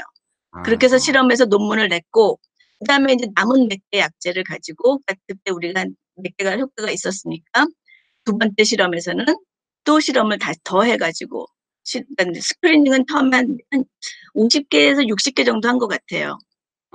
그렇게 해서 받아서 저희가 스크리닝 한 거예요. 그래서 지금 이렇게 뭐 무작위로 고른 건 아니고요. 제가 지금 이름을 기억을 못하지만 60개 정도의 그런 약제들을 익스트랙트를 받아가지고 실험을 한 거예요. 아, 네네. 네. 그러면 그 그리고 연장선상에서, 예, 아유, 감사합니다, 교수님.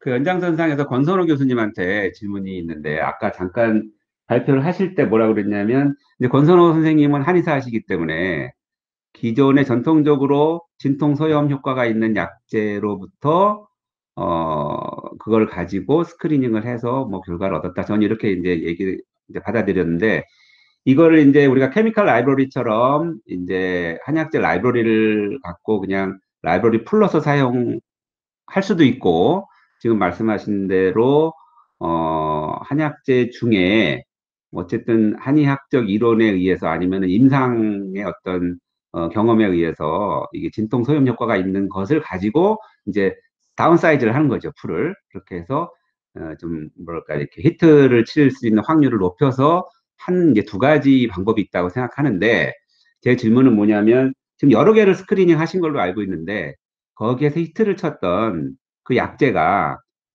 본인이 이제 한의사로서 배웠던 그 지식에 근거해서 어떤 한의학적 이론과 매칭이 된다고 보시는지, 아니면 결국 까놓고 봤더니 이게 그냥 라이브러리일 뿐이다, 풀일 뿐이다, 이렇게 생각하시는지, 제가 그게 궁금합니다.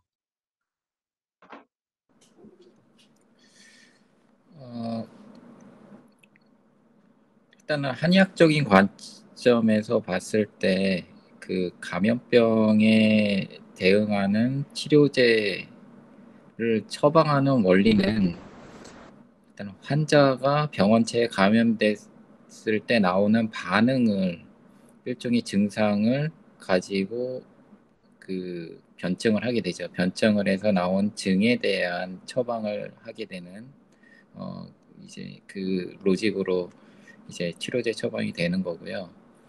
그리고 이 스크리닝은 일단은 세포주의 병원체를 시켰을 때 나오는 그 세포주의 사멸을 어떻게 막을 수 있는지, 이거를 이제 처음에 스크리닝을 하게 됩니다. 그래서 이 두 개의 관점이 어쨌든 바이러스를 직접 타겟하는 물질을 잡는 이 스크리닝 법이 한의학에서 한의학적 원리로 처방되는 감염병 치료제의 처방 원리하고는 어느 정도 좀 거리는 좀 있다고 생각이 됩니다. 그런데 이제 제가 처음에는 이 라이브러리를 구성을 할 때 이런 원리보다는 이제 일단 있는 것들을 수집을 한 것도 있고, 그리고 추가적으로 라이브러리를 제작을 할 때는 이런 한의학적인 항염증이라든지 이런 쪽에 작용하는 약제의 성분을 가지고 추가를 한 것도 있고, 그리고 그 문헌적으로 봤을 때 이 천연물 성분 자체가 항바이러스 효능을 갖고 있다는 문헌이 있는 물질들이 있습니다. 그래서 코로나 바이러스가 아니더라도 다른 바이러스에 항바이러스 효능이 있다고 알려진 성분들을 이제 수집을 해서 모아놓은 그 전체 라이브러리는 거의 한 1000여 종 정도 되고요. 그것을 이제 스크리닝을 돌렸을 때 나오는 히트 컴파운드들이 몇 개가 있었고, 이제 그 중에 처음으로 이제 퍼블리시가 된 게 이제 오늘 제가 발표한 연구 결과가 되고요. 그 이후에도 몇 가지 그 성분들이 있고 지금 퍼블리시를 준비를 하고 있습니다.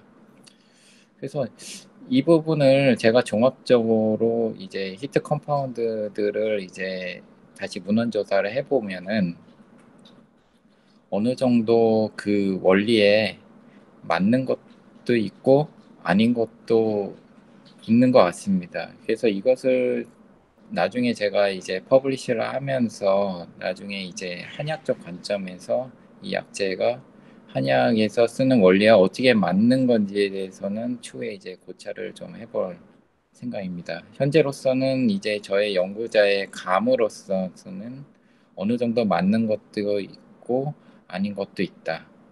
그리고 항바이러스 자체를 타겟하는 스크린을 했지만 어느 정도 그 인체 면역 조절이나 면역 증강에 관련돼 있는 물질들이 오히려 이런 항바이러스 스크린ing에서 효능을 보이는 경우가 있었다.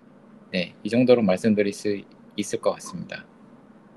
네, 예, 감사합니다. 제가 이제 질문을 드린 이유는 뭐 여러분들 더 잘 아시겠지만 그 왜 그 신종플루인가요? 타미플루 있잖아요. 그것도 사실은 그 뭐 한약재로 많이 사용되는 팔각향인가 뭐 그건데 그것도 예전부터 기생충, 뭐 구충 뭐 이런 효과로도 많이 썼다고 제가 알고 있거든요. 그래서 물론 그 이론이 좀 떨어져 있긴 하지만 또 그냥 정말 랜덤한 케미컬 라이브러리식은 아니지 않는가 해서 한번 질문을 드려봤습니다. 예, 답변 너무 감사합니다. 권선우 교수님.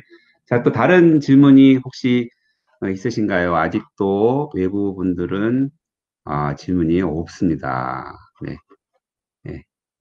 그래서 제가 생각하기에 제가 이제 잠깐 이거 패널 이거 저기 디스커션 하기 전에 잠깐 생각을 해봤는데 이게 이제 지금 저희가 감염병 그렇게 보통 얘기하면은 이제 뭐 이제 방역 부분이 하나 있겠고요. 그렇죠? 그다음에 이제 진단 부분, 또 예방 부분, 치료 부분, 그죠? 그다음에 이제 우리가 흔히 얘기하는 이제 관리, 사후 관리, 후유증도 되게 많다고 하지 않습니까? 이런 부분이 있는데 제가 이전 패널 디스커션 임상 선생님들 위주로 진행됐던 걸 좀 들어봤는데 이제 아까 또 어떤 선생님도 말씀을 하셨고 이전에 비해서 한의계가 참여를 이번에는 그래도 꽤 했다. 근데 그 부분을 제가 들어보니까 그 부분은 이제 치료의 일부와 이제 우리가 흔히 얘기하는 관리, 사후 관리 쪽 부분이 이제 꽤 참여가 됐고 또 뭐 그런 부분에 대해서는 어느 정도 공감대도 있다고 저는 개인적으로 생각을 하고 그래서 이제 그 이런 부분에 대해서 향후 우리가 이제 발전된 모습을 한의계가 보이려면 뭐 임상 증례를 많이 드린다든지 아까 어떤 분이 말씀하셨는데 그런 게 있지만 사실은 이제 더 중요한 점은 그거지 않겠습니까? 예, 방역.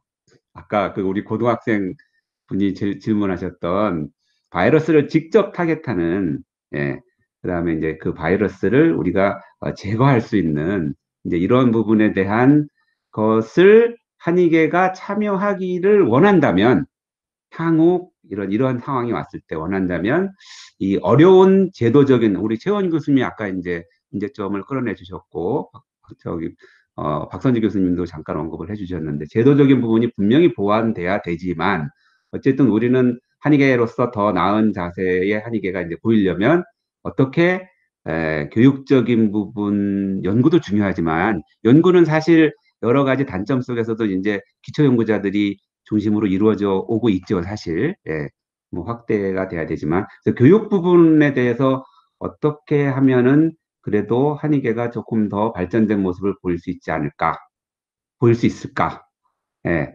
사실 이게 원래는 이번 패널 디스커션의 저는 핵심이라고 생각을 하거든요. 예. 그래서 그 부분이 이제 여러 가지 뭐 방안이 있겠고, 예. 그런 거에 대해서 혹시 뭐 의견을 좀 주실 분은 없으신가요? 제가 이제 한의대의 미생물, 의학미생물, 일반 미생물을 가리키는데 이제 의학미생물을 이제 섞어서 가리킵니다. 그래서 이제 기초 미생물하고 의학 미생물을 섞어서 가리키려다 보니까 정말 힘들거든요.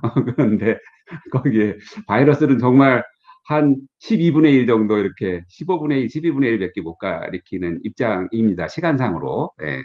그것도 이제 일반 개론인데. 예. 그래서 이제 그런 또 애로점이 이제 있는 것도 사실인데 어쨌든 제가 말씀드린 대로 진단이나 방역 쪽이나 이제 이런 쪽에 한의계가 뭐 참여할 의사가 있다면 어쨌든 어려운 가운데서라도 이런 부분에 대한 교육이 이루어져야 된다고 봅니다. 아까 박선지 교수님도 이제 공중보건 전문 인력이라든지 역학조사관 이런 거로 참여를 하시려면 사실 거기에 합당하는 또 교육이 있어야 되지 않겠습니까? 예, 그게 이제 설치가 돼야 되는데 이제 뭐 그 부분에 대해서 좀 구체적으로 어떤 방안이 있을 수 있을지에 대해서 조금 뭐 얘기해 주시면 조금 더 우리가 좀 보람 있는 패널 디스커션이 되지 않을까 싶습니다. 어떻게 생각하십니까? 예, 제가 한 말씀 드리면요. 제가 이제 느낀 거는 뭐냐면은 일단 한의학 교육에서 너무 내용이 많아요. 그러니까 좀 더 임상 위주로 만약에 강의를 하니까 의대처럼 그 임상 프랙티스 위주로 좀 하고 그렇게 하려면 이제 강의가 많이 줄어야 되고요. 그 대신 소위 말해서 양방 과목이 좀 더 늘어야 되고, 그 다음에 국시도 거기에 맞춰서 좀 너무 이론적인 것은 좀 빼고 좀 실질적인 쪽으로 강조가 돼서 좀 줄여야 이게 될 것 같습니다. 그렇지 않으면은 지금 시간표로는 도저히 학생들한테 한의학도 다 가르치고, 그 다음에 필요한, 그때그때 필요한 양방 과목도 다 가르치고, 불가능하거든요. 그거를 과감하게 버릴 건 버리고, 취할 건 취하는 그러한 교육 전환이 좀 있어야 될 것 같습니다. 그리고 뭐 아까 그 박서주 교수님도 그 역학조사관으로서의 참여도 말씀하셨는데, 이제 예방의학적 측면에서도 이제 어떤 부분이 좀 보완이 되면 좋겠다, 뭐 이런 거에 대한 혹시 네, 의견이 있으신가요? 말씀드렸지만 사실은 학교 교육만으로는 충분하지 않고요.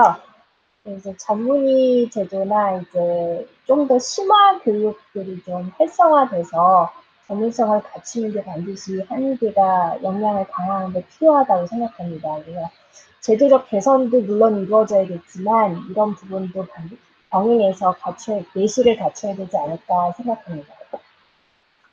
네. 네, 답변, 감사합니다. 네. 자, 그리고 또 다른 질문이 있으신가? 지금 시간이 많이 지체가 됐습니다. 원래 이제 1시간 내로 제가 끝내겠다고 말씀을 드렸는데, 여러 가지 온라인상의 에러도 있었고, 그래서 지금 30분이 연장이 됐는데, 이 정도에서 마무리를 질까 하는데, 이제 우리 오늘 패널 분들 너무 이렇게 어려운 가운데 참여해 주셨는데, 보통 우리 왜 TV에서 패널 이렇게 토론 보면 맨 마지막 이렇게 한마디씩 하시지 않습니까? 뭐, 한 줄, 뭐, 끝맺음 한 줄, 뭐, 이런 거. 그래서, 어떻게, 이양숙 센터장님, 그, 마지막으로 이렇게 각 패널분들 이렇게 한 뭐, 30초씩 의견을 주시고 끝내시는 건 어떻게 생각하십니까? 마무리하는 건. 네네. 네, 허락하셨습니다. 네, 오늘의 주체이신, 우리 센터장님이 허락하셨기 때문에, 오늘, 이렇게, 이 모든 지식을 다 종합을 해서, 코로나19 이후 기초한의학의 역할, 예, 좀 더 나은, 한의계가 좀 더 나은 모습을 향후에 보이기 위해선, 오늘 많은 조언을 주셨는데, 이제 끝맺음으로, 한 20초씩, 이렇게 좀 한 말씀씩 돌아가면서, 이 순서는 제가 아까 처음에 했던 대로, 주명수 교수님, 김경민 교수님, 박선희 교수님, 최호영 교수님, 권선우 교수님, 그리고 저, 그리고 맨 마지막에 이양숙 교수님, 이렇게 해서 한 20초씩 돌아가면서 했으면 좋겠습니다. 예. 오늘 참여해 주셔서 너무 감사합니다. 네, 뭐, 그러니까 제 생각에는 한의계가 많이 어렵습니다. 많이 어렵고 손발 묶여 있는 것 같은데, 그래도 제 생각에는 버릴 거는 과감히 버리고 취할 건 빨리 취하는 그런 황골탈퇴하는 그런 자세가 되게 필요할 것 같습니다. 네, 감사합니다. 내가 천연물로 실험을 해보니까 사실은 코로나 바이러스가 천연물 유래로 약제를 개발하면 굉장히 가능성이 있을 것 같다는 생각을 많이 했습니다. 근데 이거를 더 할 수 없었던 이유는 뭐 우리나라 영국의 사정, 뭐 여러 가지 사정 때문에 그랬지만 이거를 하고 그다음에 이렇게 찾은 여러 천연물 가지고 컴파운드를 만들어서 또 인비트로 실험하고 인비보 실험을 하고 그러면 굉장히 좋은 약제가 나올 가능성도 있다라고 저는 생각을 합니다. 이상입니다.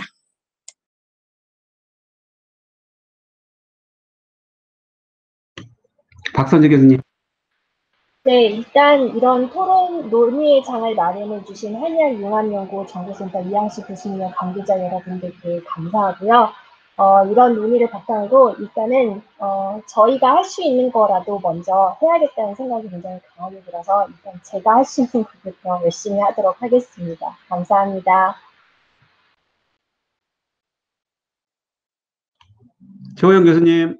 네, 네, 아주 의미 있는 시간이었고요. 어쨌거나 뭐 이런 토론을 기반으로 해서 우리가 한의대의 교육과 연구 그리고 제도 부분에 좀 많은 변화가 있었으면 하는 기대를 가지고 있습니다. 권선호 교수님. 네, 오늘 토론회 자리는 매우 뜻깊었다고 생각이 되고요. 그리고 제가 기사에서도 언급했던 것과 같이 충분히 한의학의 전염병 치료와 관리에 있어서 한의학의 가능성은 충분히 있다고 생각이 되고 그에 대한 과학적인 근거도 충분히 있다고 생각을 합니다. 다만 우리가 그것을 계속 연구 개발로 이어져서 임상에 적용할 수 있는 기술로 만들 수 있느냐 하는 부분에 있어서는 현재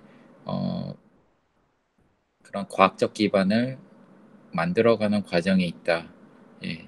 그래서 사명감을 많이 느끼고요. 앞으로도 연구를 열심히 하도록 하겠습니다. 감사합니다. 예, 오늘 저는 그 여러 교수님들, 각 분야의 교수님들과 이번 주제에 대해서 의견을 나누고 공감할 수 있어서 너무 좋았고요. 저는 뭐 이렇게 생각합니다. 교육이 제일 중요하다고 생각합니다. 예, 제가 그 경험을 해보건데 학부 때 재미없는 과목 엄청 작거든요. 졸고. 그래도 결국 졸면서 들은 과목이라도 결국 본인의 자신감의 반론은 결국 교육에서 나온다. 저는 이렇게 생각합니다. 그래서 교육에 좀 더 힘을 썼으면 좋겠습니다. 한의계가. 자, 이양숙 교수님 마무리해 주시죠. 네.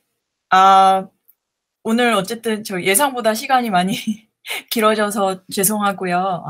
교수님들 이렇게 귀한 경험들, 의견들 또 공유해 주셔서 너무 감사드립니다. 사실 이분들 너무, 교수님들 너무 바쁘신 패널들인데 또 이렇게 한 자리에 모시느라고 참 많이 이렇게 개개인별로 다들 무리를 하셨거든요. 그래서 진심으로 감사를 드립니다. 어쨌든 여러 가지 좋은 말씀을 해주셨는데 사실 이번 한 번 그죠? 토론을 통해서 뭔가 정답이 나올 거라고는 아무도 기대하지 않을 거예요. 그래서 어쨌든 계속 이런 이 감염병이 이슈가 됐지만